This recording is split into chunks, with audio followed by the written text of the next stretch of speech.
Welcome back, everyone. There were a handful of NBA teams who were better than many people thought they would be this season, and one of them would definitely have to be the Toronto Raptors. They ended up finishing with a 48-34 record, along with earning the 5th seed in a tough Eastern Conference. And although they were eventually defeated by Philadelphia in round 1 of the NBA playoffs, they proved that they have a very good foundation of players to build around. No, they may not have a bona fide top 10 player leading their team, but they do have a collection of young all-star level talent, and in my opinion, they are only a couple of pieces away from becoming a true contender. Now, they may not have much cap room to work with, but they are still more than capable of upgrading their roster in free agency.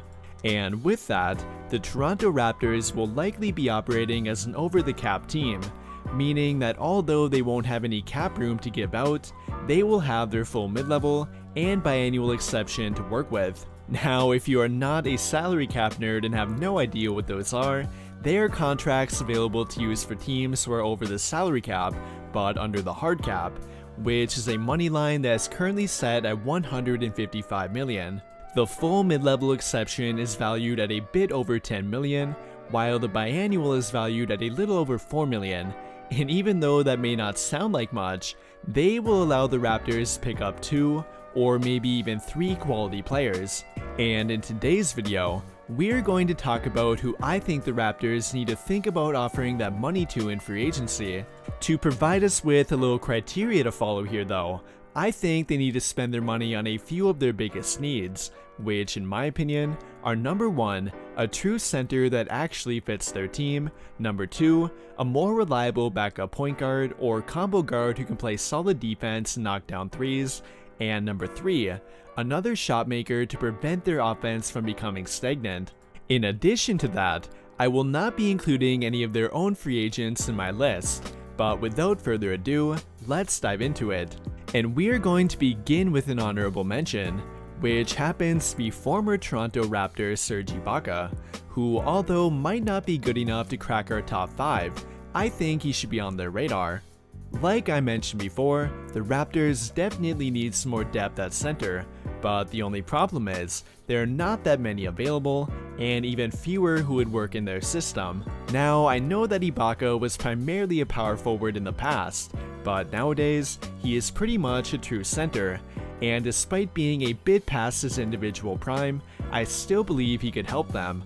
We already know that he fits well in their system. He is a fairly mobile big who can space the floor, protect the rim, and has a high overall IQ, all of which are what Nick Nurse prefers to have at center. Again, he should definitely not be at the top of their list, but I do believe they should keep him in mind. But now moving on to our actual top 5, and coming in at number 5, we have another former Toronto Raptor, with that being DELON WRICHT. In my opinion, I do not think DELON WRICHT has gotten enough credit for what he brings to a team.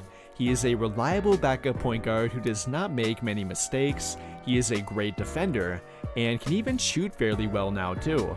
And although he did not play under Nick Nurse for very long, he is already familiar with him at least a little bit, and along with that, he is a much more complete player now compared to back then.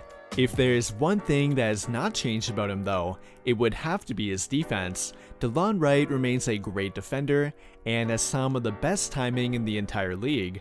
When looking at per 48-minute average, he was top 5 in steals per game this season, which is a credit to his great timing. Along with that though, he has now shot 37% or higher from the 3-point line during each of the past 3 years. And the best part about him is that he could very likely be had for relatively cheap. But now moving on to free agent number 4, and here we have Bruce Brown Jr., a name that you probably did not see coming. Bruce Brown would actually be a great fit for Toronto in my opinion. He can legitimately play at point guard and help run an offense, while at the same time being able to defend 3 different positions.